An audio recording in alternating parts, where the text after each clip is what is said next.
Hi guys, good evening ಎಲ್ಲರಿಗೂ. ಯಾರ್ಯಾರು ಇನ್ಸ್ಟಾಗ್ರಾಮಲ್ಲಿ ರೀಲ್ಸ್ ಮಾಡ್ತಾ ಇದ್ದೀರೋ ಅವ್ರಿಗೆಲ್ಲ ಗುಡ್ ನ್ಯೂಸ್. ಇವತ್ತು ಇನ್ಸ್ಟಾಗ್ರಾಮಿಂದ ಮಾನಿಟೈಸೇಷನ್ ಪಾಲಿಸಿ ಹೊರಗಡೆ ಬಂದಿದೆ.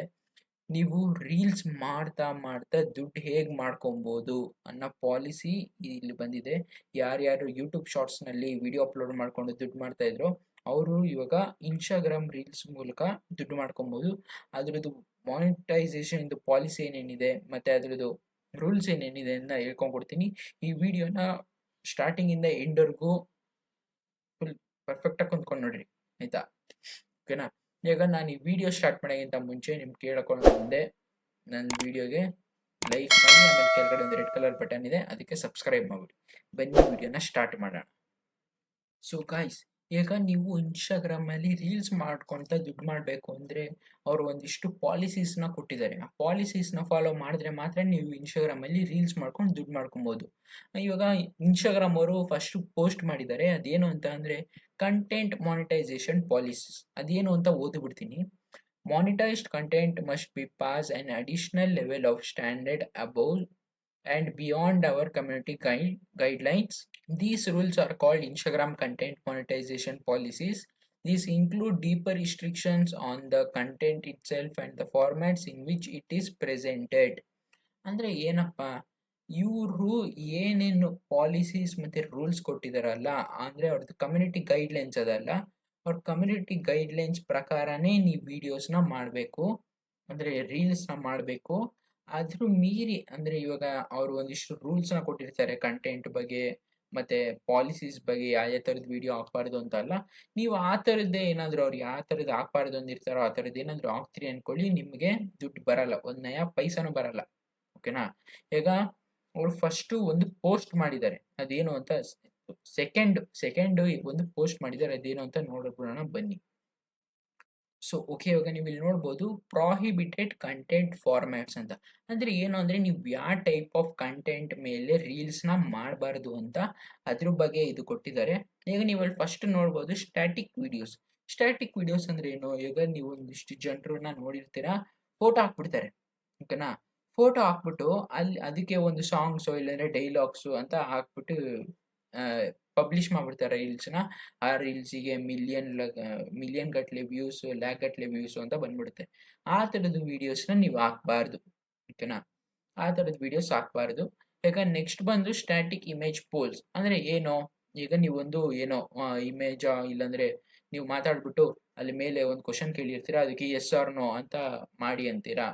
ಆ ಥರದಕ್ಕೆ ಕೊಡಲ್ಲ, ನಿಮಗೆ ರೀಲ್ಸ್ಗೆ ದುಡ್ಡು ಬರಲ್ಲ ಆ ಥರದ ಕಂಟೆಂಟ್ನ ನೀವು ಹಾಕಿದ್ರೆ. ಆ ಥರ ಮಾಡಬಾರ್ದು ನೀವು. ಆಮೇಲೆ ನೆಕ್ಸ್ಟ್ ಬಂದು ಸ್ಲೈಡ್ ಶೋ ಆಫ್ ಇಮೇಜು. ಅಂದರೆ ಏನಪ್ಪ, ಒಂದು 15 ಫೋಟೋಗಳನ್ನ ತೊಗೊಂಡ್ಬಿಡ್ತಾರೆ, ಅದನ್ನ ಹಿಂಗೆ ಡಿಂಚಕ್ ಅಂತ ಒಂದ್ರ ಮೇಲೆ ಒಂದು ಹಾಕ್ತಾ ಇರ್ತಾರೆ, ಆಯಿತಾ? ಅದಕ್ಕೆ ಒಂದು ಸಾಂಗ್ಸ್ನ ಆ್ಯಡ್ ಮಾಡಿಬಿಟ್ಟು ಇಲ್ಲಾಂದರೆ ಡೈಲಾಗ್ಸ್ನ ಆ್ಯಡ್ ಮಾಡಿಬಿಟ್ಟು ಒಂದು 10-15 ಫೋಟೋನ ಹಂಗೆ ಓಡಿಸ್ತಾ ಇರ್ತಾರೆ ಮುಂದೆ. ಆ ಥರದ್ದು ನೀವು ಮಾಡೋಂಗಿಲ್ಲ, ಆ ಥರದ ವೀಡಿಯೋಸ್ನೂ ನೀವು ಮಾಡೋಂಗಿಲ್ಲ. ಇವಾಗ ನೆಕ್ಸ್ಟು ಬಂದು ಲೂಪಿಂಗ್ ವಿಡಿಯೋಸ್. ಅಂದರೆ ಇವಾಗ ಒಂದು 5 ಸೆಕೆಂಡ್ದು ವೀಡಿಯೋ ಇಟ್ಕೊಂಡ್ಬಿಡ್ತಾರೆ, 5 ಸೆಕೆಂಡ್ದು 2 ಸೆಕೆಂಡ್ದು ವೀಡಿಯೋ ಇಟ್ಕೊಂಡು ಅದನ್ನೇ 10 ಸೆಕೆಂಡ್ 20 ಸೆಕೆಂಡ್ ಅದನ್ನೇ ವಾಪಸ್ ಹಾಕ್ತಾ ಇರ್ತಾರೆ. ಆ ಥರದನ್ನ ನೀವು ಮಾಡಬಾರ್ದು. ಓಕೆ, ಅರ್ಥ ಆಯ್ತಲ್ವಾ? ಸೊ ಓಕೆ, ಇವಾಗ ನೀವು ಅಲ್ಲಿ ನೋಡ್ಬೋದು ಟೆಕ್ಸ್ಟ್ ಮಾಂಟೇಜಸ್ ಅಂತ. ಅಂದರೆ ಏನು ಅಂದರೆ, ಈಗ ನೀವು ರೀಲ್ಸ್ ಮೇಲೆ ಒಂದು ಟೆಕ್ಸ್ಟ್ ಹಾಕ್ಬಿಟ್ಟು ಅದಕ್ಕೆ ಸಾಂಗ್ ಹಾಕ್ಬಿಟ್ಟು, ಅಂದರೆ ಎಕ್ಸಾಂಪಲ್ ನನ್ನ ಅಕ್ಕಂಡು ಡಾಲಿ ಅಂತ ಅಂದ್ಬಿಟ್ಟು ಅದು ಯಾವುದೋ ಒಂದು ಡಾಲಿದು ಒಂದು ಫೇಮಸ್ ಇದು ಆಡಿಯೋ ಇದೆ, ಅದನ್ನೇ ಜಾಸ್ತಿ ಓಡಿಸ್ತಾ ಇರ್ತಾರೆ. ಆ ಥರ ಅದಕ್ಕೆ ಒಂದು ಫೋಟೋ ಹಾಕ್ಬಿಟ್ಟು ಅಲ್ಲಿ ಟೆಕ್ಸ್ಟ್ ಹಾಕಿ ನಾನು ಡೈಲಾಗು ಸಾಂಗ್ಸು ಹಾಕ್ಬಿಡ್ತಾರೆ ಒಂದಿಷ್ಟು ಜನ. ಆ ಥರ ಮಾಡಬಾರ್ದು. ಮತ್ತು ನೀವು ಮುಂಚೆ ನೋಡಿರ್ತೀರಾ ಇದನ್ನೆಲ್ಲ ಹಾಕ್ತಿದ್ದವರು, ಇನ್ಮೇಲಿಂದ ಇದನ್ನ ಯಾರು ಹಾಕಕ್ಕೆ ಹೋಗಲ್ಲ. ಯಾಕಂದ್ರೆ ಇವಾಗ ಇದರಿಂದ ಹಾಕೋದ್ರಿಂದ ಅವ್ರಿಗೆ ಏನು ಯೂಸ್? ಅವ್ರಿಗೆ ದುಡ್ಡೇ ಬರಲ್ವಲ್ಲ, ಸುಮ್ಮನೆ ಏನಕ್ಕೆ ಈ ಥರದ್ದು ವೀಡಿಯೋಸ್ ಹಾಕ್ತಾರೆ? ನೀವು ನೋಡಿರ್ತೀರ ಮುಂಚೆ ಎಷ್ಟೊಂದು ಜನದ್ದು ಅದೆಲ್ಲ ಡಿಲೀಟ್ ಮಾಡ್ತಾರೆ, ಅಥವಾ ಅದು ನಿಮ್ಮ ಮೇಲಿಂದ ಹಾಕೋದೇ ಇಲ್ಲ, ಆ ಥರ ಮಾಡ್ತಾರೆ. Next embedded ads. ಅಂದರೆ ಇವಾಗ ನೀವು ನಿಮ್ಮ ರೀಲ್ಸ್ ಮೇಲೆ ಯಾವುದಾದ್ರೂ ಆ್ಯಡ್ಸ್ನ ಶೋ ಮಾಡೋದಾಗಲಿ ಆ ಥರ ಏನೂ ಮಾಡಬಾರ್ದು. ಆ ಥರ ಮಾಡಿದ್ರು ನಿಮಗೆ ರೀಲ್ಸ್ ಮಾಡ್ತಾ ನಿಮಗೆ ದುಡ್ಡು ಬರಲ್ಲ. ಓಕೆ, ಈಗ ನಾವು ನಮ್ಮದು ನೆಕ್ಸ್ಟ್ ರೂಲ್ಸ್ ಬಗ್ಗೆ ಹೋಗೋಣ. ಸೊ ಓಕೆ, ಈಗ ನೀವು ಇಲ್ಲಿ ನೋಡ್ತಾ ಇರ್ಬೋದು ಪ್ರಾಹಿಬಿಟೆಡ್ ಕ್ಯಾಟಗರೀಸ್ ಅಂತ. ಪ್ರಾಹಿಬಿಟೆಡ್ ಕ್ಯಾಟಗರೀಸ್ ಅಂದರೆ ನೀವು ಯಾವ ಕ್ಯಾಟಗರೀಸ್ನ, ಅಂದರೆ ಯಾವ ಕ್ಯಾಟಗರೀಸ್ ಮೇಲೆ ನೀವು ವಿಡಿಯೋನ ಮಾಡಬಾರ್ದು ಅಂತ. ಓಕೆನಾ? ಫಸ್ಟ್ ಒಂದು ಮಿಸ್ಇನ್ಫಾರ್ಮೇಷನ್ ಅಂದರೆ ಏನು? ನೀವು ಸುಮ್ಮನೆ ಸುಳ್ಳು ಸುದ್ದಿನ ಹಬ್ಸೋದು, ಏನೇನೋ ನಿಜವಾಗ್ಲೂ ಅದು ನಡೆದೇ ಇರಲ್ಲ ಅಂತದನ್ನ ನೀವು ಮಾಡಿದ್ರೆ ನಿಮಗೆ ಮಾನಿಟೈಸೇಷನ್ ಸಿಗಲ್ಲ. ಆಮೇಲೆ ಯಾವುದೋ ಒಂದು ಆ್ಯಕ್ಟರ್ಗೆ ಆಕ್ಸಿಡೆಂಟ್ ಆಗೋಯ್ತು ಅದು ಎಕ್ಸೆಟ್ರಾ ಎಕ್ಸೆಟ್ರಾ ಅಂತ ಅಲ್ಲ, ನೀವು ಸುಮ್ಮನೆ ಸುಳ್ಳು ಸುದ್ದಿನ ಹಬ್ಸಂಗಿಲ್ಲ. ಅದನ್ನು ಚೆಕ್ ಮಾಡ್ತಾರೆ ಅವರು. ನೀವು ಆ ವಿಡಿಯೋ ಅಪ್ಲೋಡ್ ಮಾಡಿ ಒಂದು 2-3 ಮಿನಿಟ್ಸ್ಗೆಲ್ಲ ಅವ್ರು ಚೆಕ್ ಮಾಡ್ತಾರೆ. ಅದರಿಂದ ನಿಮಗೆ ಮಾನಿಟೈಸೇಷನ್ ಆನ್ ಆಗಲ್ಲ. ಆಮೇಲೆ ಸೆಕೆಂಡ್ ಬಂದು ಮಿಸ್ಲೀಡಿಂಗ್ ಮೆಡಿಕಲ್ ಇನ್ಫಾರ್ಮೇಷನ್. ಅಂದರೆ ಏನಪ್ಪ ಅಂದರೆ, ನೀವು ಸುಮ್ಮನೆ ಯಾವ್ದು ಸುಳ್ಳು ಮೆಡಿಕಲ್ ಇನ್ಫಾರ್ಮೇಷನ್ ಬಗ್ಗೆ ಮಾತಾಡೋದು. ಈಗ ಯಾವ ಥರ ಅಂದರೆ, ಒಂದು ನೀವು ಇದನ್ನ ಒಂದು 10 ನಿಮಿಷ ಅಥವಾ ಒಂದಿನ ಇದನ್ನ ಮಾಡಿದ್ರೆ ನಿಮ್ಮ ಮಕ್ಕದಲ್ಲಿ ಏನೋ ಪೀಪಲ್ ಇರಲ್ಲ ಅದಿರಲ್ಲ ಅಂತ ಅಂದ್ಬಿಟ್ಟು ಸುಮ್ಮನೆ ವಿಡಿಯೋ ಮಾಡಾಕ್ತಾರೆ. ಆ ಥರ ಮಾಡಬಾರ್ದು. ಆ ಥರ ಮಾಡಿದ್ರು ಅಂದರೆ ನಿಮಗೆ ಮಾನಿಟೈಸೇಷನ್ ಆನ್ ಆಗಲ್ಲ. ಆದರೆ ಒಬ್ಬೊಬ್ರು ರಿಸರ್ಚ್ ಮಾಡಿ ಪರ್ಫೆಕ್ಟಾಗಿ ಅದ್ರ ಬಗ್ಗೆ ಸ್ಟಡಿ ಮಾಡಿ ಮಾಡ್ತಾರೆ ವೀಡಿಯೋಸು. ಅವ್ರಿಗೆ ಇದ್ರ ಬಗ್ಗೆ ಏನೂ ಎಫೆಕ್ಟ್ ಆಗಲ್ಲ. ನೀವೇನು ನಿಜವಾಗ್ಲೂ ರಿಸರ್ಚ್ ಮಾಡಿ ಅದ್ರ ಬಗ್ಗೆ ತಿಳ್ಕೊಂಡು ವಿಡಿಯೋ ಮಾಡ್ತಾ ಇದ್ದೀರಾ ಅಂದರೆ ನಿಮ್ಗೆ ಅದ್ರ ಬಗ್ಗೆ ಏನು ಎಫೆಕ್ಟ್ ಆಗಲ್ಲ. ಅದರಿಂದ ನೀವೇನು ಚಿಂತನೆ ಏನು ಮಾಡಬೇಕಾಗಿಲ್ಲ. ಆಮೇಲಿಂದ ನೆಕ್ಸ್ಟು ಡ್ರಗ್ಸು. ಆ ಥರದಂತೂ ಮಾಡಲೇಬೇಡಿ ಫ್ರೆಂಡ್ಸ್, ಆಯಿತಾ? ನೀವು ಆ ಥರ ಎಲ್ಲ ಮಾಡಬೇಕು ಹೋಗಲೇಬೇಡ್ರಿ. ಆಮೇಲಿಂದ ಅನ್ಒರಿಜಿನಲ್ ಕಂಟೆಂಟ್, ಇದಂದ್ರೆ ನಿಮ್ಗೆ ಗೊತ್ತಾಗುತ್ತೆ. ಅನ್ಒರಿಜಿನಲ್ ಕಂಟೆಂಟ್ ಅಂದರೆ, ಈಗ ನಾವು ಯಾರ್ದು ರೀಲ್ಸ್ನ ಡೌನ್ಲೋಡ್ ಮಾಡಿಕೊಂಡು ನಮ್ಮ ರೀಲ್ಸಲ್ಲಿ ಹಾಕ್ಬಿಡೋದು. ಅದನ್ನ ಅವರು ಓನರು ಏನು ಮಾಡ್ತಾರೆ, ನಿಮ್ಮದು ಏನು ಕಾಪಿ ಮಾಡಿ ನಿಮ್ಮದು ಅಕೌಂಟಲ್ಲಿ ಹಾಕಿರ್ತೀರಲ್ಲ ವಿಡಿಯೋ, ಅದನ್ನು ರಿಪೋರ್ಟ್ ಮಾಡಿಬಿಡ್ತಾರೆ. ಆ ರಿಪೋರ್ಟ್ ಮಾಡೋದ್ರಿಂದ ನಿಮಗೆ ಮಾನಿಟೈಸೇಷನ್ ಆನ್ ಆಗಲ್ಲ. ಅದರಿಂದ ನೀವು ಇದ್ರ ಬಗ್ಗೆ ಸ್ವಲ್ಪ ಕೇರ್ಫುಲ್ಲಾಗಿರಬೇಕು. ಈ 4 ಏನು ಹೇಳಿದ್ನಲ್ಲ, ಇದ್ರ ಬಗ್ಗೆ ನೀವು ತುಂಬ ಹುಷಾರಾಗಿರಬೇಕು. ಇಲ್ಲಾಂದರೆ ನಿಮಗೆ ಮಾನಿಟೈಸೇಷನ್ ಆನ್ ಆಗಲ್ಲ, ನಿಮಗೆ ರೀಲ್ಸ್ ಮುಖಾಂತರ ದುಡ್ಡು ಬರಲ್ಲ. ಓಕೆ, ಸೊ ಈಗ ನಾವು ನೆಕ್ಸ್ಟ್ ಪಾಲಿಸೀಸ್ ಬಗ್ಗೆ ಹೋಗೋದಾ? ಪ್ರಾಹಿಬಿಟೆಡ್ ಬಿಹೇವಿಯರ್ಸ್ ಇದು ನಿಮಗೆ ಬಿಹೇವಿಯರ್ಸ್ ಬಗ್ಗೆ ಸ್ವಲ್ಪ ರೂಲ್ಸ್ನ ಹಾಕಿದ್ದಾರೆ. ಫಸ್ಟ್ ಒನ್ ಬಂದು ಎಂಗೇಜ್ಮೆಂಟ್ ಬೇಟ್. ಅಂದರೆ ಏನು, ಈಗ ನೀವು ಯಾವುದೋ ವೆಬ್ಸೈಟ್ ಮುಖಾಂತರನೋ ಇಲ್ಲಾಂದರೆ ಆ್ಯಪ್ ಮುಖಾಂತರನೋ ಫಾಲೋವರ್ಸ್ನ ಗಿಟ್ಟಿಸ್ಕೊತೀರಾ, ಇಲ್ಲ ಲೈಕ್ಸ್ನ ಗಿಟ್ಟಿಸ್ಕೊತೀರಾ. ಈ ಥರ ಎಲ್ಲ ಎಷ್ಟೋ ಮಾಡ್ಕೊಂಬಿಡ್ತೀರ, 1,000 2,000 3,000 ಎಷ್ಟೋ ಮಾಡ್ಕೊಂಬಿಡ್ತೀರ. ಆ ಥರದ್ದು ಮಾಡ್ಕೊಂಡ್ರೆ ನಿಮಗದು ಮಾನಿಟೈಸೇಷನ್ ಆನ್ ಆಗಲ್ಲ, ನಿಮಗೆ ರೀಲ್ಸಿಂದ ದುಡ್ಡು ಬರಲ್ಲ. ಈ ಥರದ್ದು ನೀವು ಮಾಡಬಾರ್ದು. ಸೊ ಓಕೆ, ಇದು ಬಂದು ಸಾಲಿಸಿಟಿಂಗ್ ಎಂಗೇಜ್ಮೆಂಟು. ಇದು ನೀವು ಯಾವ ಥರ ಅಂದರೆ, ನೀವು ಯಾವುದೋ ಗ್ರಾಫಿಕ್ಸ್ನ ತೋರಿಸ್ಕೊಂಡು ನೀವು ಫಾಲೋವರ್ಸನ್ನ ಮಾಡ್ಕೊಂಡಿರ್ತೀರಲ್ಲ, ಆ ಥರದಕ್ಕೆ ನೀವು ಬರಲ್ಲ. ಆ ಥರದಕ್ಕೆ ನಿಮ್ಗೆ ಮಾನಿಟೈಸೇಷನ್ ಆನ್ ಆಗಲ್ಲ. ಆಮೇಲೆ ಥರ್ಡ್ ಒನ್ ಬಂದು ಗಿವ್ ಅವೇ. ಅಂದರೆ ಗಿವ್ ಅವೇ ಆಫರ್ ಅಂತ ಮಾಡ್ತಾರೆ. ನನಗೆ ಈಗ ಇಷ್ಟು ಸಬ್ಸ್ಕ್ರೈಬರ್ಸ್ ಆದರೆ ನಾನು ನಿಮಗೆ ಗಿವ್ ಅವೇ ಆಫರ್ ಮಾಡ್ತೀನಿ. ನೀವು ಇಷ್ಟನ್ನ ಯಾವ ಥರ ಅಂದರೆ, ಈಗ ಒಂದಿಷ್ಟು ಜನಕ್ಕೆ ಯಾರು ಜಾಸ್ತಿ ಲಿಂಕ್ನ ಶೇರ್ ಮಾಡಿ ನನಗೆ ಫಾಲೋವರ್ಸ್ ತೊಗೊಂಬಂದಿರ್ತೀರೋ ನಾನು ಅವ್ರಿಗೆ ಗಿವ್ ಅವೇ ಕೊಡ್ತೀನಿ, ಅಂದರೆ ಏನೋ ಕೊಡ್ತೀನಿ. ಆ ಥರದ್ದು ಮಾಡಿದ್ರೆ ನಿಮಗೆ ದುಡ್ಡು ಒಂದು ನಯಾ ಪೈಸನೂ ಬರಲ್ಲ. ಅದರದ್ದು ಒಂದು ಪೈಸೆಗಿಂತ ಪೈಸೆ ಕೆಳಗಡೆ ಏನಾದರೂ ಇದ್ದರೆ ಅದನ್ನು ಬರಲ್ಲ. ಈ ಥರದ್ದು ನೀವು ಮಾಡೋಕ್ಕೆ ಹೋಗಬಾರ್ದು. ಈಗ ನಾವು ನೆಕ್ಸ್ಟು ಪಾಲಿಸೀಸ್ ಬಗ್ಗೆ ಹೋಗೋಣ. ಇವಾಗ ನಾನು ಇಲ್ಲಿವರೆಗೂ ಏನೇನು ಹೇಳಿದ್ದೀನಲ್ಲ ಅದ್ರ ಬಗ್ಗೆ ನಿಮ್ಗೆ ಏನಾದರೂ ಅರ್ಥ ಆಗಿಲ್ಲ ಅಂದರೆ ನನ್ನ ಕೆಳಗಡೆ ಕಮೆಂಟ್ ಮಾಡಿ, ನಾನು ನಿಮಗೆ ಇನ್ನೂ ಫುಲ್ ಡೀಟೇಲ್ಸಾಗೆ ಹೇಳ್ಕೊಂಡು ಕೊಡ್ತೀನಿ. ಇಲ್ಲಾಂದರೆ ಅಲ್ಲಿ ನಂದು ಇನ್ಸ್ಟಾಗ್ರಾಮು ಮತ್ತು ಡಿಸ್ಕೋರ್ಡ್ದು ಸರ್ವರ್ ಇದೆ, ಅದಕ್ಕೆ ಜಾಯ್ನ್ ಆಗಿ ಅಲ್ಲಿ ನಾನು ನಿಮಗೆ ಫುಲ್ಲು ಡೀಟೇಲಾಗಿ ಏನಾದರೂ ಅರ್ಥ ಆಗಿಲ್ಲ ಅಂದರೆ ಹೇಳ್ಕೊಂಡು ಕೊಡ್ತೀನಿ. ಓಕೆನಾ? ಈಗ ನಾವು ನೆಕ್ಸ್ಟು ಪಾಲಿಸೀಸ್ಗೆ ಹೋಗೋಣ. ಸೊ ಓಕೆ, ನಾವು ಇಷ್ಟು ತನಕ ರೂಲ್ಸ್ ಬಗ್ಗೆ ತಿಳ್ಕೊಂಡಿದ್ದಾಯಿತು. ಈಗ ನಾವು ರೂಲ್ಸ್ ಆಯಿತು. ಈಗ ನಾವು ನಮ್ಮದು ಅಕೌಂಟಲ್ಲಿ ಅಂದರೆ ಇನ್ಸ್ಟಾಗ್ರಾಮ್ ಅಕೌಂಟಲ್ಲಿ ಮಾನಿಟೈಸೇಷನ್ನು ನಾವು ಎನೇಬಲ್ ಮಾಡ್ಕೊಳೋದಕ್ಕೆ ಎಲಿಜಿಬಲ್ ಆಗಿದ್ದೀವೋ ಇಲ್ವೋ ಅಂತ ಅದನ್ನು ನಾವು ಹೇಗೆ ಚೆಕ್ ಮಾಡೋದು? ಮತ್ತು ಇನ್ನೊಂದು, ನೀವು ಅದು ಎಲಿಜಿಬಲ್ ಆಗಿದ್ದರೆ ಮಾತ್ರ ನಿಮಗೆ ರೂಲ್ಸ್ ಅಪ್ಲೈ ಆಗೋದು, ಇಲ್ಲಾಂದರೆ ನಿಮಗೆ ರೂಲ್ಸ್ ಏನೂ ಅಪ್ಲೈ ಆಗಲ್ಲ ಫ್ರೆಂಡ್ಸ್. ಇವಾಗ ಅದನ್ನ ಹೇಗೆ ಚೆಕ್ ಮಾಡೋದು ಅಂತ ನಾನು ನಿಮಗೆ ತೋರಿಸ್ಕೊಂಡ್ಬಿಡ್ತೀನಿ. ಅದು ತುಂಬ ಸಿಂಪಲ್ಲು. ಸೊ ಓಕೆ, ಈಗ ನಂದು ಇನ್ಸ್ಟಾಗ್ರಾಮ್ ಅಕೌಂಟ್ ಓಪನ್ ಆಯಿತು. ಈಗ ನೀವು ಅಲ್ಲಿ ಮೇಲೆ 3 ಡಾಟ್ಸ್ ನೋಡ್ತಾ ಇದ್ದೀರಾ, ಅದ್ರ ಮೇಲೆ ಕ್ಲಿಕ್ ಮಾಡಿ. ಆಮೇಲೆ ಇಲ್ಲಿ ಸೆಟ್ಟಿಂಗ್ಸ್ ಆ್ಯಂಡ್ ಪ್ರೈವಸಿ ಅಂತ ಒತ್ತಿ. ಆಮೇಲೆ ಇಲ್ಲಿ ನೀವು ನೋಡ್ತಾ ಇರ್ಬೋದು ಕ್ರಿಯೇಟರ್ ಟೂಲ್ಸ್ ಆ್ಯಂಡ್ ಕಂಟ್ರೋಲ್ಸ್ ಅಂತ ಇದೆ ಅಲ್ವಾ, ಅದ್ರ ಮೇಲೆ ನೀವು ಕ್ಲಿಕ್ ಮಾಡಿದ್ರೆ ಅಲ್ಲಿ ನಿಮಗೆ ಮಾನಿಟೈಸೇಷನ್ ಸ್ಟೇಟಸ್ ಅಂತ ಕಾಣಿಸುತ್ತೆ. ಓಕೆನಾ? ಇವಾಗ ನೀವು ಅದನ್ನು ಕ್ಲಿಕ್ ಮಾಡಾದ್ಮೇಲೆ ಇಲ್ಲಿ ನೋಡ್ಬೋದು you are eligible for monetization. ಇಲ್ಲಿ ನೀವು ನೋಡ್ತಾ ಇರ್ಬೋದು, ಇಲ್ಲಿ ಗ್ರೀನ್ ಟಿಕ್ ಕೂಡ ಬಂದಿದೆ ನನಗೆ. ಇದು ನಿಮಗೆ ಆನ್ ಆಗಿದ್ರೆ ಅಷ್ಟೇ ಫ್ರೆಂಡ್ಸ್ ನಿಮಗೆ ರೂಲ್ಸ್ ಅಪ್ಲೈ ಆಗೋದು, ಮತ್ತು ನೀವು ರೀಲ್ಸ್ ಮಾಡ್ತಾ ಮಾಡ್ತಾ ನಿಮಗೆ ದುಡ್ಡು ಬರೋದು. ಇಲ್ಲ ಅಂದರೆ ನಿಮಗಿದು ಬರೋಲ್ಲ. ಮತ್ತು ಇದನ್ನು ಹೇಗೆ ಎನೇಬಲ್ ಮಾಡ್ಕೊಳೋದು? ನೀವು ಆ ಕಮ್ಯುನಿಟಿ ಗೈಡ್ಲೈನ್ಸ್ನ ಫಾಲೋ ಮಾಡ್ತಾ ಇದ್ರೆ ಅದಾಗದೇನೆ ನಿಮಗೆ ಆನ್ ಆಗುತ್ತೆ. ಮತ್ತು ಇನ್ನೊಂದು, ನೀವೇನಾದರೂ ಅಂಡರ್ 18 ಅಲ್ಲಿ ಅಕೌಂಟ್ ಇದ್ದೀರಾ ಅಂದರೆ ಅದು ನಿಮಗೆ ಎನೇಬಲ್ ಆಗೋದಿಲ್ಲ. ಯಾಕಂದರೆ ಅಂಡರ್ 18 ನಮ್ಮ ಇಂಡಿಯಾ ರೂಲ್ಸ್ ಪ್ರಕಾರ ನಮ್ಗೆ ಯಾವುದೇ ರೀತಿ ಟ್ರಾನ್ಸಾಕ್ಷನ್ ಆಗಬಾರ್ದು. ಅದರಿಂದ ನಿಮ್ಗೆ ಅಂಡರ್ 18 ಆಗಿದ್ರೂ ಇದು ಎಲಿಜಿಬಲ್ ಆನ್ ಆಗೋದಿಲ್ಲ. ಮತ್ತು ಇನ್ನೊಂದೇನು ಅಂದರೆ ನೀವು ಈ ಕಮ್ಯುನಿಟಿ ಗೈಡ್ಲೈನ್ಸ್ನ ಏನಾದರೂ ಫಾಲೋ ಮಾಡ್ತಾ ಇಲ್ಲ, ನೀವು ಸುಮ್ಮನೆ ಬೇಕಾದ ಬಿಟ್ಟು ಏನೋ ವೀಡಿಯೋಸ್ ಹಾಕ್ತಾ ಇದ್ದೀರಾ ಅಂದರೆ ಇದು ನಿಮಗೆ ಟಿಕ್ ಮಾರ್ಕ್ ಬರಲ್ಲ. ಅದು ನೀವು ಟಿಕ್ ಮಾರ್ಕ್ ಬರಬೇಕು ಅಂದರೆ ನೀವು ಫಸ್ಟಿಂದ ಏನು ವೀಡಿಯೋಸ್ ಹಾಕಿರ್ತೀರಲ್ಲ ಅದನ್ನೆಲ್ಲ ಡಿಲೀಟ್ ಮಾಡಿ, ಅಂದರೆ ನಿಮ್ಮ ಅಕೌಂಟ್ನೇ ಡಿಲೀಟ್ ಮಾಡಿಬಿಡ್ಬೇಕು ಅಷ್ಟೇ. ಸುಮ್ಮನೆ ಹೇಳಿದ್ದು. ನೀವು ಏನಾದ್ರು ವೀಡಿಯೋಸ್ ಮಾಡಿರ್ತೀರಲ್ಲ ಅದರಲ್ಲಿ ನೀವು ನೋಡ್ರಿ, ಇವಾಗ ನಾನು ಇನ್ನೂ ರೂಲ್ಸ್ ಮುಗ್ದಿಲ್ಲ, ಇನ್ನೂ ಮುಂದೆ ಇದೆ ರೂಲ್ಸು. ಅದರಲ್ಲಿ ನಿಮಗೆ ಯಾವ ವೀಡಿಯೋಸು ಅದು ಮಿಸ್ಲೀಡಿಂಗ್ ಆಗಿದೆ ಅಥವಾ ನಿಮ್ಮದು ಕಮ್ಯುನಿಟಿ ಗೈಡ್ಲೈನ್ಸ್ ಪ್ರಕಾರ ಇಲ್ಲ ಅನ್ನೋದನ್ನ ನೋಡಿಬಿಟ್ಟು ಅದನ್ನು ರಿಮೂವ್ ಮಾಡಿ, ನಿಮಗೆ ಆಮೇಲಿಂದ ಒಂದು 2-3 ವೀಕ್ಸಲ್ಲೇ ನಿಮಗೂ ಎಲಿಜಿಬಿಲಿಟಿ ಬರುತ್ತೆ. ಓಕೆನಾ? ಇವಾಗ ನಾವು ನೆಕ್ಸ್ಟು ರೂಲ್ಸ್ ಬಗ್ಗೆ ಹೋಗೋಣ.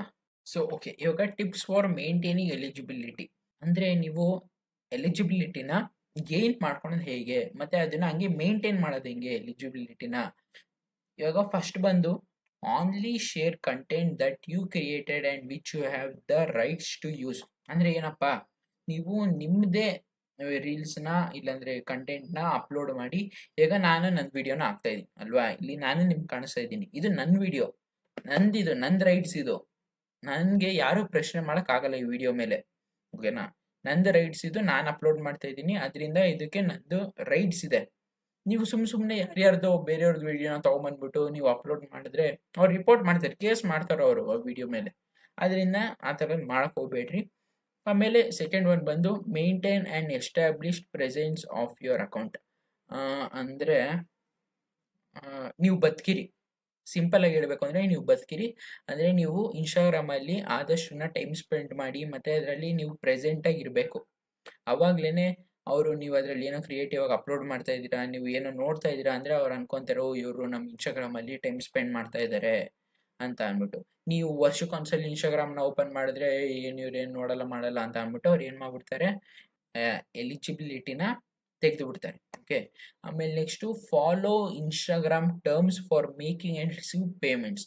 ಅಂದರೆ ಇನ್ಸ್ಟಾಗ್ರಾಮ್ದೇನೆ ಅವ್ರದ್ದೇ ಆದಂಥ ಒಂದಿಷ್ಟು ಟರ್ಮ್ಸ್ ಆ್ಯಂಡ್ ಕಂಡೀಷನ್ಸ್ ಇದೆ, ಅದನ್ನು ನೀವೇನಾದರೂ ಫಾಲೋ ಮಾಡ್ತು ಅಂದರೆ ನಿಮಗೆ ಪೇಮೆಂಟ್ಸ್ ರಿಸೀವ್ ಮಾಡೋದು ಮತ್ತು ವಿಡಿಯೋದಕ್ಕೆಲ್ಲ ಹೆಲ್ಪ್ ಆಗುತ್ತೆ. ಆದ್ದರಿಂದ ನಿಮ್ಮದು ಎಲಿಜಿಬಿಲಿಟಿ ಆನ್ ಆಗಿರುತ್ತೆ, ಆಫ್ ಆಗಲ್ಲ. ಓಕೆನಾ? ಈಗ ನಾವು ನೆಕ್ಸ್ಟು ಪಾಲಿಸೀಸ್ ಹೋಗೋಣ. So okay, tips for maintaining eligibility ಅಂದರೆ ನೀವು ಯಾವ ಥರದ್ದು ಮಾಡಬಾರ್ದು, ನಿಮ್ದು ಮಾನಿಟೈಸೇಷನ್ ಆನ್ ಆಗಿರೋದಕ್ಕೆ ಯಾವ ಥರದ್ದು ನೀವು ವೀಡಿಯೋಸ್ನ ಅಪ್ಲೋಡ್ ಮಾಡಬಾರ್ದು, ಇಲ್ಲಾಂದರೆ ನಿಮ್ಮ ಅಕೌಂಟ್ನ ಏನೇನೋ ಮಾಡಬಾರ್ದು ಆ ಥರದ್ದು ಏನೊಂದು. Don't engage in any behaviour that artificially boost views or engagement. ಅಂದರೆ ಈಗ ನೀವು ಯಾವುದೋ ಒಂದು ವೆಬ್ಸೈಟ್ಗೆ ಹೋಗ್ಬಿಟ್ಟು ನಿಮ್ಮ ಅಕೌಂಟ್ನ ರಿಜಿಸ್ಟರ್ ಮಾಡಿಕೊಂಡು ಫೇಕ್ ಫಾಲೋವರ್ಸು ಮತ್ತು ಫೇಕ್ ಲೈಕ್ಸ್ನ ಗಿಟ್ಸ್ಕೊಳೋದು ಆ ಥರ ಮಾಡಿದ್ರೆ ನಿಮ್ಮ ಅಕೌಂಟ್ಗೆ 1 ಮಿಲಿಯನ್ ಆದರೂ ಆಗಲಿ 10 ಮಿಲಿಯನ್ ಆದರೂ ಆಗಲಿ 1 ನಯಾ ಪೈಸನೂ ಬರಲ್ಲ. ರೀಲ್ಸಿಂದಾಗಲಿ ಏನಕ್ಕಿಂದಾದ್ರೂ ಆಗಲಿ ನೀವೇನಾದರೂ ಆ ಥರ ಮಾಡ್ತು ಅಂದರೆ 10 ಮಿಲಿಯನ್ ಆಗಿದ್ರೂ ನಿಮಗೆ 1 ನಯಾ ಪೈಸನೂ ಬರಲ್ಲ. ಅದರಿಂದ ಆ ಥರದ್ದು ಮಾಡೋಕ್ಕೆ ಹೋಗಬೇಡಿ. ಆಮೇಲೆ next don't post content that could be consider false, misleading or overlay sensation. ಅಂದರೆ ನೀವು ಸುಮ್ಮನೆ ಸುಳ್ಳು ಸುದ್ದಿನ ಹಬ್ಸೋದು, ನಾನು ನಿಮ್ಗೆ ಸ್ಟಾರ್ಟಿಂಗ್ ವಿಡಿಯೋದಲ್ಲೇ ಅಂದರೆ ಸ್ಟಾರ್ಟಿಂಗಲ್ಲೇ ಹೇಳಿದ್ದೆ, ಸುಮ್ಮನೆ ಸುಳ್ಳು ಸುದ್ದಿನ ಹಬ್ಸೋದು ಅಥವಾ ನನಗೆ ವ್ಯೂವರ್ಸ್ ಇದ್ದಾರೆ, ಫಾಲೋವರ್ಸ್ ಇದ್ದಾರೆ, ನಾನು ನೋಡೋರು ಇದ್ದಾರೆ ಅಂತ ಅಂದ್ಬಿಟ್ಟು ಏನೇನೋ ಬಾಯಿಗೆ ಬಂದಿದ್ದು ಮಾತಾಡೋದು ಆ ಥರದ್ದೆಲ್ಲ ಮಾಡೋಕ್ಕೆ ಹೋಗಬೇಡಿ. ಅದರಿಂದ ನಿಮಗೆ ಮಾನಿಟೈಸೇಷನ್ ಆನ್ ಆಗದಿರೋ ಸಾಧ್ಯತೆ, ಫುಲ್ ಸಾಧ್ಯತೆ ಇದೆ. ಅದಕ್ಕೇ ಅವ್ರು ನಿಮ್ಗೆ ಇದನ್ನೆಲ್ಲ ಹೈಲೈಟ್ ಮಾಡಿ ಹೇಳ್ತಾ ಇರೋದು. ಆಮೇಲೆ ಥರ್ಡ್ ಒನ್ ಬಂದು don't share content in any ways that could compromise quality for viral distribution. ಅಂದರೆ ಏನು ಅಂದರೆ ಇವಾಗ ಇನ್ಸ್ಟಾಗ್ರಾಮಲ್ಲಿ ಯಾವುದೋ ಒಂದು ರೀಲ್ಸು ಫುಲ್ ಟಾಪಲ್ಲಿ ಓಡ್ತಾ ಇರುತ್ತೆ, ಅದನ್ನ ಡೌನ್ಲೋಡ್ ಮಾಡ್ಕೊಂಡು ತೊಗೊಂಬಂದು ನೀವು ಹಾಕ್ಬಿಡೋದು, ಇಲ್ಲಾಂದರೆ ಅದೇ ಥರದ್ದೇ ನೀವು ಮಾಡೋಕ್ಕೆ ಹೋಗೋದು, ಅದೇ ಥರದ್ದು ನೀವು ಮಾಡಿ ಆದರೆ ಅದೇ ವಿಡಿಯೋನ ಇನ್ನೊಂದ್ಸಲಿ ಹಾಕೋದು, ಆ ಥರದ್ದು ಮಾಡೋಕ್ಕೆ ಹೋಗಬೇಡಿ. ಅದರಿಂದ ನಿಮಗೆ ಮಾನಿಟೈಸೇಷನ್ ಆನ್ ಆಗೋದಿಲ್ಲ. ಓಕೆ, ಸೊ ಇದಿಷ್ಟು ಇನ್ಸ್ಟಾಗ್ರಾಮ್ ಅವರು ನಮಗೆ ಕೊಟ್ಟಿರೋ ಪಾಲಿಸೀಸು. ಇದನ್ನು ನೀವು ಫಸ್ಟು ನೀವೇನು ಮಾಡಿ ಅಂದರೆ ನಾನು ಹೇಳ್ದಂಗೆ ಹೋಗ್ಬಿಟ್ಟು ನೀವು ಎಲಿಜಿಬಲ್ ಆಗಿದ್ದೀರೋ ಇಲ್ಲವೋ ಅನ್ನೋದನ್ನ ಚೆಕ್ ಮಾಡಿ. ನೀವು ಏನಾದರೂ ಎಲಿಜಿಬಲ್ ಆಗಿಲ್ಲ ಅಂದರೆ ಅದಕ್ಕೆ ಆದಂಥ ಒಂದಿಷ್ಟು ಪ್ರೊಸೆಸ್ ಇದೆ, ಅದನ್ನು ನೀವು ನನಗೆ ನೋಡೋಣ, ಈಗ ನೆಕ್ಸ್ಟ್ ವಿಡಿಯೋದಲ್ಲಿ ಮಾಡೋಣ. ಅದಕ್ಕೆ ನೀವೇನು ಮಾಡಿ ಅಂದರೆ ಯಾರ್ಯಾರು ಎಲಿಜಿಬಲ್ ಇಲ್ವೋ ಅವರೆಲ್ಲ ನನ್ನ ಕೆಳಗಡೆ ಕಮೆಂಟ್ ಬಾಕ್ಸಲ್ಲಿ ಕಮೆಂಟ್ ಮಾಡಿ ನಾನು ಎಲಿಜಿಬಲ್ ಇಲ್ಲ ಅಂತ. ಅದರಿಂದ ಎಷ್ಟು ಜಾಸ್ತಿ ಮೆಸೇಜಸ್ ಬರುತ್ತೋ ನಾನು ವಿಡಿಯೋ ಮಾಡೋ ಚಾನ್ಸಸ್ ಅಷ್ಟಿರುತ್ತೆ. ಓಕೆನಾ? ಆಮೇಲೆ ಯಾರ್ಯಾರು ಎಲಿಜಿಬಲ್ ಆಗಿದ್ದೀರೋ, ನೀವೆಲ್ಲ ರೂಲ್ಸ್ ಫಾಲೋ ಮಾಡ್ತಾ ಇದ್ದೀರಾ ಅಂತ ಅರ್ಥ. ನೀವೆಲ್ಲ ನನ್ಗೂ ಒಂದು ಕಮೆಂಟ್ ಹಾಕಿ, ನಾನು ಎಲಿಜಿಬಲ್ ಆಗಿದ್ದೀನಿ ಅಂತ. ಓಕೆನಾ? ಈಗ ಇದಿಷ್ಟನ್ನು ಇನ್ಸ್ಟಾಗ್ರಾಮ್ ಅವ್ರು ಕೊಟ್ಟಿರೋ ಪಾಲಿಸೀಸ್ ನಮ್ಮದು. ಇದನ್ನ ನೀವು ಫಾಲೋ ಮಾಡ್ತು ಅಂತ ಅಂದರೆ ನಿಮ್ಗೆ ಇನ್ಸ್ಟಾಗ್ರಾಮಿಂದ, ಅಂದರೆ ಇನ್ಸ್ಟಾಗ್ರಾಮ್ ರೀಲ್ಸ್ ಮುಖಾಂತರ ನೀವು ದುಡ್ಡನ್ನ ಮಾಡ್ಕೊಬೋದು. ಸೊ ಓಕೆ, ಇವತ್ತಿಗೆ ಇಷ್ಟೇ. ಓ ಸಾರಿ, ನಾನು ನಿಮಗೆ ಹೇಳಿದ್ದೆ ಇನ್ಸ್ಟಾಗ್ರಾಮಲ್ಲಿ ರೀಲ್ಸ್ ದುಡ್ಡು ಹೆಂಗೆ ಮಾಡ್ಕೊಳೋದು ಅಂತ. ಇನ್ಸ್ಟಾಗ್ರಾಮ್ ರೀಲ್ಸ್ ಮಾಡಿಕೊಂಡು, ಇವಾಗ ಅದು ಹೇಗೆ ಅಂದರೆ ಜಸ್ಟ್ ಸಿಂಪಲ್, ಅದು ಏನು ಅಷ್ಟೊಂದು ಕಷ್ಟ ಕೆಲಸ ಅಂತ ಏನಿಲ್ಲ. ಇವಾಗ ನೀವು ಇನ್ಸ್ಟಾಗ್ರಾಮಲ್ಲಿ ಒಂದು ಎರಡು ರೀಲ್ಸ್ನ ನೋಡ್ತಾ ಇರ್ತೀರ. ಒಂದು ಹಿಂಗೆ ಫಸ್ಟ್ ರೀಲ್ಸ್ನ ನೋಡ್ತೀರಾ, ಸೆಕೆಂಡ್ಸಲ್ಲಿ ಸ್ವೈಪ್ ಅಪ್ ಮಾಡ್ತೀರಾ, ಥರ್ಡ್ಸಲ್ಲಿ ಮಾಡಿದಾಗ ನಿಮ್ಗೆ ಅಲ್ಲಿ ಒಂದು ಆ್ಯಡ್ ರೀಲ್ಸ್ ಬರುತ್ತೆ. ಆ್ಯಡ್ ರೀಲ್ಸ್ ಮುಖಾಂತರನೇ ನಿಮಗೆ ದುಡ್ಡಾಗೋದು. ಇವಾಗ ಯೂಟ್ಯೂಬ್ ಶಾರ್ಟ್ಸ್ನಲ್ಲೂ ಹಂಗೆ ಮಾಡಿರೋದು. ನೀವು ಇವಾಗ ರೀಲ್ಸ್ನ ನೋಡ್ತಾ ಇರ್ತೀರ, ನಿಮ್ಗೆ ಅವಾಗ ಮಧ್ಯದಲ್ಲಿ ಆ್ಯಡ್ಸ್ ಬರುತ್ತೆ ಗೊತ್ತಾ, ಅದರಿಂದನೇ ನಿಮಗೆ ದುಡ್ಡು ಬರೋದು. ಓಕೆ, ಇದು ಅಷ್ಟೇ ಸಿಂಪಲ್ಲು, ದುಡ್ಡು ಮಾಡ್ಕೊಳೋದು ಏನು ಅಷ್ಟೊಂದು ಕಷ್ಟ ಇಲ್ಲ. ಆದರೆ ಏನು ಅಂದರೆ ನೀವು ಈ ಪಾಲಿಸೀಸ್ನ ಫಾಲೋ ಮಾಡಬೇಕಷ್ಟೇ, ಅದು ಬಿಟ್ಟು ಇನ್ನೇನು ಇಲ್ಲ. ಇವತ್ತಿಗೆ ಇಷ್ಟೇ ಫ್ರೆಂಡ್ಸ್. ಈ ಥರದ್ದೇ ವಿಡಿಯೋಸ್ಗಾಗಿ ನನ್ನ ಚಾನಲ್ಗೆ ಲೈಕ್ ಮಾಡಿ, ಶೇರ್ ಮಾಡಿ, ಹಾಗೂ ಸಬ್ಸ್ಕ್ರೈಬ್ ಮಾಡಿ. ಅಲ್ಲಿ ಕೆಳಗಡೆ ಇದೆ ರೆಡ್ ಬಾಕ್ಸು, ಅದಕ್ಕೆ ನೀವೇನು ದುಡ್ಡನ್ನೇನು ಕೊಡಬೇಕಾಗಿಲ್ಲ ಅಲ್ವಾ, ಸುಮ್ಮನೆ ಅದನ್ನು ಕ್ಲಿಕ್ ಮಾಡಿ. ಯಾಕೆ ಹಿಂಗೆ ಮಾಡ್ತೀರಾ? ಆಮೇಲೆ ಅದ್ರ ಪಕ್ಕ ಒಂದು ಬೆಲ್ ಐಕಾನ್ ಇದೆ, ಗಂಟೆ, ಆ ಗಂಟೆನ ಕ್ಲಿಕ್ ಮಾಡಿ. ಅವಾಗ ನಾನು ಹಾಕಿದಾಗ ನಿಮಗೆ ವೀಡಿಯೋಸು ನಿಮಗೆ ನೋಟಿಫಿಕೇಶನ್ ಬರುತ್ತೆ ಫಸ್ಟು. ಓಕೆನಾ? ಸೊ ಇವತ್ತಿಗೆ ಇಷ್ಟೇ ಫ್ರೆಂಡ್ಸ್. ನನ್ನ ಈ ವಿಡಿಯೋನ ನೋಡಿದ್ದಕ್ಕೆ ಧನ್ಯವಾದಗಳು. ಹಾಗೆಯೇ ನಿಮ್ಮ ಸಪೋರ್ಟಿಂದ ನನ್ನ ಚಾನಲ್ಲು ಬೆಳೀತಾ ಇದೆ. 177 ಸಬ್ಸ್ಕ್ರೈಬರ್ಸ್ ಆಗಿದ್ದಾರೆ. ನಿಮಗೆಲ್ಲರಿಗೂ ಧನ್ಯವಾದಗಳು. ಓಕೆ, ಹೀಗೆ ನನ್ನ ಚಾನಲ್ಗೆ ಸಪೋರ್ಟ್ ಮಾಡ್ತಾ ಇರಿ, ಲೈಕ್ ಮಾಡಿ ಮತ್ತು ಶೇರ್ ಮಾಡಿ ನಿಮ್ಮ ಫ್ರೆಂಡ್ಸ್ಗೆ, ಫ್ಯಾಮಿಲಿ ಮೆಂಬರ್ಸ್ಗೆಲ್ಲನು. ಇವತ್ತಿಗಿಷ್ಟೇ ಫ್ರೆಂಡ್ಸ್, ಇನ್ನು ಮುಂದಿನ ವಿಡಿಯೋಗೆ ಕಾಯ್ತಾ ಇರಿ. ಇವತ್ತಿಗಿಷ್ಟೇ. ಜೈ ಹಿಂದ್, ವಂದೇ ಮಾತರಂ.